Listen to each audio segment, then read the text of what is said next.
জন্মদিনে সড়ক দুর্ঘটনায় নিহত বিশ্ববিদ্যালয়ের ছাত্রী।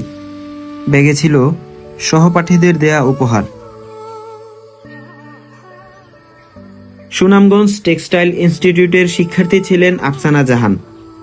জন্মদিনে সহপাঠীরা তাকে খাওয়াবেন, আনন্দ করবেন, এই পরিকল্পনা ছিল আগে থেকেই। তাই সকাল সকাল বাড়ি থেকে বের হয়ে ক্যাম্পাসে যান তিনি। সেখানে তার জন্মদিন উদযাপন করেন তার সহপাঠীরা, নানা উপহার দেন তাকে।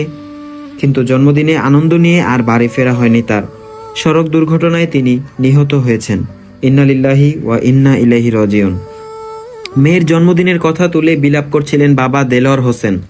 বলছিলেন, হায় রে মা, খইয়া গেলে জন্মদিনের লগের তার সহপাঠীরা খাওয়াইতো, আনন্দ করত। এরপর তাড়াতাড়ি বাড়িত আইবে, এমন আনন্দ করলে আর বাড়িত আইলে না রে মা, কিলা সহ্য করতাম।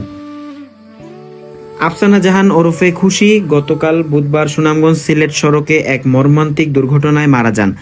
তার সঙ্গে একই সিএনজি চালিত অটোরিকশায় করে বাড়ি ফিরছিলেন স্নেহা চক্রবর্তী ও শফিকুল ইসলাম। স্নেহা চক্রবর্তী বুধবার সুনামগঞ্জ বিজ্ঞান ও প্রযুক্তি বিশ্ববিদ্যালয়ের ভর্তি কার্যক্রম শেষ করে বাড়ি ফিরছিলেন। সকালে সরকারি প্রাথমিক বিশ্ববিদ্যালয়ের প্রধান শিক্ষক বাবা বিপুল চক্রবর্তীর মেয়ে নিজে ক্যাম্পাসে নিয়ে যান।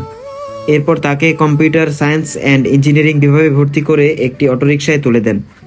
কিন্তু 10 মিনিটের মধ্যে পথেই বিশ্ববিদ্যালয়ের পড়া স্বপ্ন থেমে যায় স্নেহার। তার গ্রামের বাড়ি শান্তিগঞ্জ উপজেলায় হলেও সুনামগঞ্জ শহরে থাকতেন। আফসানা জাহানের বাড়ি সুনামগঞ্জ পৌর শহরের আরপিন নগর এলাকায়।